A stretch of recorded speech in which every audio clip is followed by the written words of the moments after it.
বিশ্বকাপে আলজেরিয়ার বিপক্ষে লিওনেল মেসির হ্যাট্রিক যতটা প্রশংসা কুড়িয়েছে, ম্যাচের একটি বিতর্কিত মুহূর্ত ততটাই আলোচনার জন্ম দিয়েছে। ম্যাচের ৩২তম মিনিটে আলজেরিয়ার ডিফেন্ডার আইসা মান্দির সঙ্গে মেসির সংঘর্ষকে কেন্দ্র করে শুরু হয়েছে নতুন বিতর্ক। বল দখলের লড়াইয়ে মান্দিকে ট্যাকেল করেন আর্জেন্টাইন অধিনায়ক। এতে আলজেরিয়ান ডিফেন্ডার মাটিতে পড়ে গেলেও ম্যাচ পরিচালনায় থাকা পোলিশ রেফারি সাইমন মার্চিনিয়াক পুরো কার্ড দেখাননি। তিনি মৌখিকভাবে সতর্ক করে খেলা চালিয়ে যাওয়ার নির্দেশ দেন। এরপর থেকেই সামাজিক যোগাযোগ মাধ্যম ও ফুটবল বিশ্লেষকদের মধ্যে এই সিদ্ধান্ত নিয়ে শুরু হয় আলোচনা।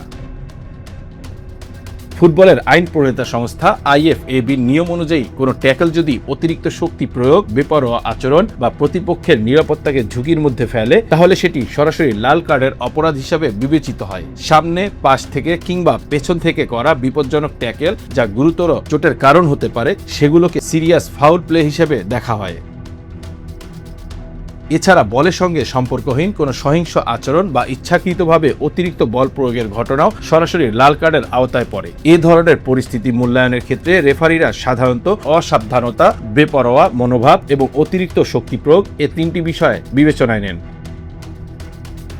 আর্জেন্টিনা ও আলজেরিয়ার ম্যাচে মেসি ও মান্দির ফাউলের ওই ঘটনায় রেফারির মূল্যায়ন ছিল ভিন্ন। তার দৃষ্টিতে মেসি বলের নিয়ন্ত্রণ নেয়ার চেষ্টাই করেছিলেন, তবে মান্দি আগে বলের নাগাল পাওয়ায় অনিচ্ছাকৃত সংঘর্ষের সৃষ্টি হয়। এ কারণেই ঘটনাটিকে গুরুতর ফাউল বা সহিংস আচরণ হিসেবে দেখেননি তিনি।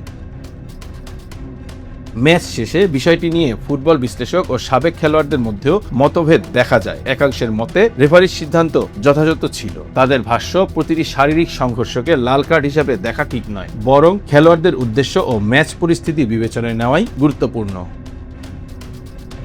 ওই ঘটনায় ফ্রান্সের সাবেক তারকা থিয়েরি অরিও মেসির পক্ষেই মত দিয়েছেন। তার মতে, রিপ্লে বিশ্লেষণে বোঝা যায় মেসির মনোভাব ছিল বলের দিকেই, ফলে ঘটনাটি ইচ্ছাকৃত নয় বলেই মনে হয়েছে তার কাছে। সব মিলিয়ে মেসির ট্যাকেলকে ঘিরে বিতর্ক এখনো থামেনি। ফুটবলের আইন প্রয়োগ ও তার ব্যাখ্যা নিয়ে নতুন করে বিতর্কের জন্ম দিয়েছে। Bangla affairs news desk.